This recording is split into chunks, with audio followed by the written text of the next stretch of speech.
Welcome back. We're down to the last two sections now, section 5 and section 6. We'll be talking about section 5 today, the difference of perfect squares. And this one really isn't too difficult. This is one of the easier of the factoring techniques that we've learned about because it only applies to very specific situations when you have two perfect squares. All right? Sometimes we notice that polynomials that are both perfect squares. When I say polynomials, I probably should specify that it has to be a binomial. It only has two terms. So if you want to change that, you can. If not, it's really no big deal. They both have perfect squares, meaning their square root is a whole number. Things like 25 or 36 x squared, 49 x to the fourth. These are all perfect squares because you can take their square roots and it's a whole number. Okay? This very important though. Notice we're talking about the difference of perfect squares. It does not work for addition. If you notice you have two perfect squares that are added, it's not going to work. It only works when the two squares are subtracted. Okay? So let's take a look at this first example. Okay? I have it done in symbols here, where if I have a squared minus b squared, it becomes a plus b times a minus b. So you're taking the square root, a squared, the square root of that is a, b squared, the square root of that is b. Then you're going to add them and subtract them. Okay? And if I look at this, I'll go ahead and do this example real quick. If I do a times b times a minus b, and I go ahead and FOIL this, or the claw method, or the chart, however you want to do it, a times a squared, a times negative b is minus ab, b times a is plus ab, and b times negative b is minus b squared. What happens here in the middle? We have minus ab plus ab, they cancel out, and you're left with a squared minus b squared. Okay, so that's just real quick showing that it does work. All right, remember, whenever you factor something, when you go ahead and multiply them back together, it should give you the original answer. If not, you did something wrong. So I'm just showing there that we factored it, went back, this matches the original. Okay? So let's take a look at our first example. Example 1, x squared minus 25. We notice that first we have x squared, so our a is equal to x squared. Our b is equal to 25. Right? We need to take the square root of these. So the square root of x squared. What times what gives me x squared? Well, I know that x times x is x squared. Square root of 25. What times what gives me 25? And I know that's 5. Therefore, I can factor this and say it becomes x plus 5 times x minus 5. Okay? And it's really that simple. It doesn't get a whole lot more complicated. I mean, the only thing that can get more complicated is noticing when you have square roots and when you don't. Take a look at example 2. I have 36x squared and 49y squared. Anytime, if you haven't caught on to this yet, anytime that you have exponents that are even numbers, okay, you're going to be able to take the square root because we'll talk about that later, never mind. But anytime you have even numbers, you're going to be able to take a square root. So if I have to look at my numbers, 36 and 49. Well, I know the square root of 36 and I know the square root of 49, so I have two perfect squares. So the square root of 36x squared becomes 6x. The square root of 49y squared becomes 7y. I'll take those two, put them together with additions, 6x plus 7y, put them together with subtraction, 6x minus 7y. And there's our factored form. Okay? Again, the hardest part is seeing when you have perfect squares and figuring out what the square roots are. The actual factoring part is pretty simple. All right? Now, just like we were talking about in the last section, sometimes you can notice a common factor, something that you can pull out using the reverse distributive property. Here, I don't have perfect squares. I don't know the square root of 48. I don't know the square root of 12. Both of my exponents are odd. but I do notice that I can pull out a 12x. Okay. That can come out front, and inside 48 divided by 12 is going to be 4. If I had 3 x's, I take one out. That means I'm down to 2, so I have x squared. Then 12x divided by 12x, of course, is 1. Anything divided by itself is 1. Now when I look inside these parentheses, right here, I see that I have 2 perfect squares. So I can then factor those. I can take the square root of 4x squared and the square root of 1.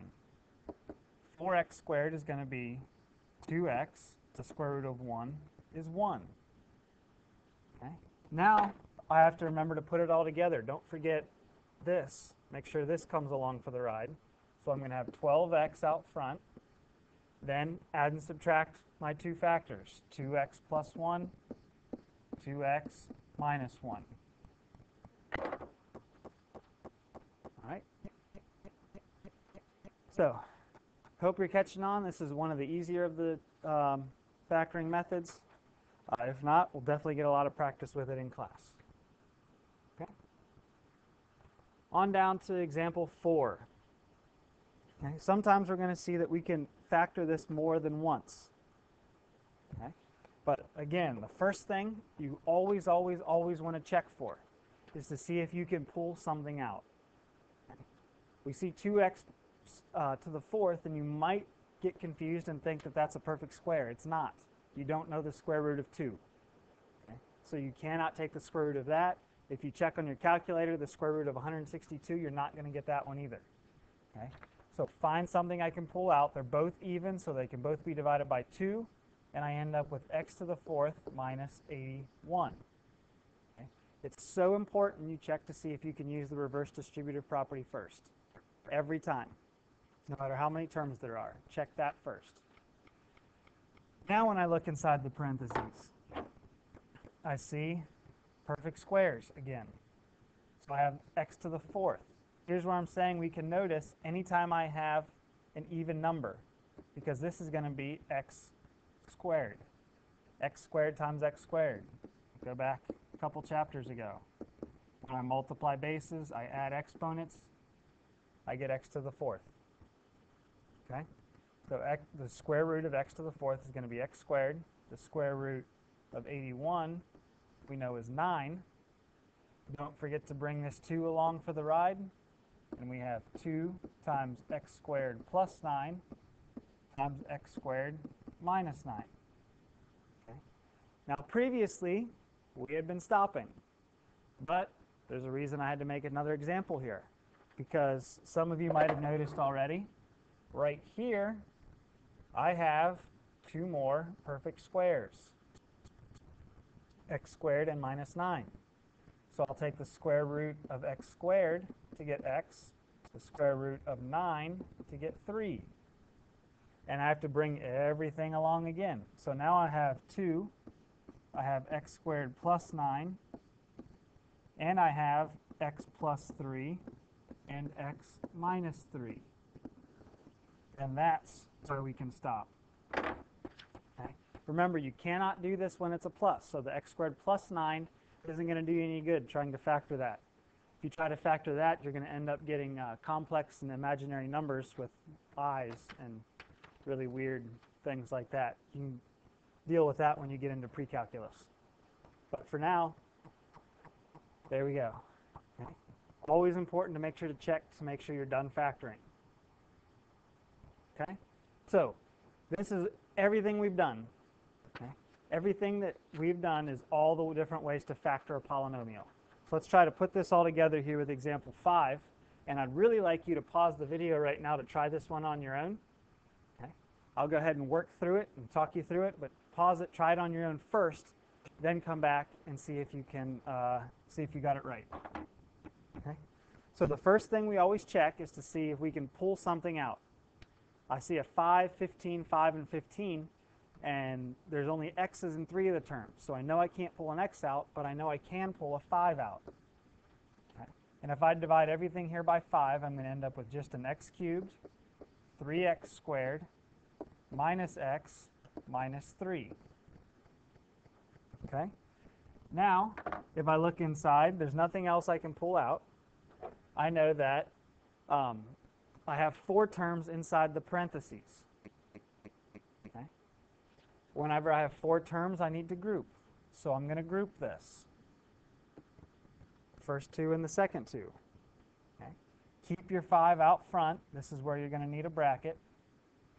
Because now when I factor out of this first set of terms, I can pull an x squared out, and I end up with x plus 3. I look in the second terms. Okay, I need to get it to be x plus 3. Right now, it's a negative x and a negative 3. I want them to be positive, both positive x and a positive 3. So that means I need to pull that negative 1 out. Divide them both by negative 1 so that it changes their sign. Okay? Then close the bracket at the end. Now I know that I end up with an x squared minus 1 and an x plus 3. Okay? I'm going to rewrite this up here just so that I have some room. 5 times x squared minus 1 times x plus 3. Okay? Now let's take a look at it again. 5 already factored out. Doesn't need to go anywhere. X squared minus 1. I have a subtraction sign, so I got to check to see if I have perfect squares. And if you look, I do have perfect squares. Okay? I can take the square root of x squared to get x, and the square root of 1 to get 1. So I end up with 5 times x plus 1 times x minus 1. And I still have an x plus 3 tagging along. Don't forget to bring that down. And there's our final answer. Okay? Hopefully you tried that on your own. Hopefully you got at least somewhere close to right, if not completely right. You will have full, long problems like this on the test where you're going to have to do several different types of factoring. Okay? I'm going to have 1 or 2 of them on there. Not a lot, because I know they take some time. But you are going to have at least one where you're going to have to do several different forms of factoring all in one problem. Okay? So that's it for different techniques of factoring. We have one more section here where we're going to learn how factoring can help us solve different equations. All the problems up to now have not been equations, they've just been expressions, polynomials. Now we're going to put an equal sign in there so that we can find x and see what x can equal. All right? So hope we're doing well, hanging in there, and I'll see you back here with section 6. Bye.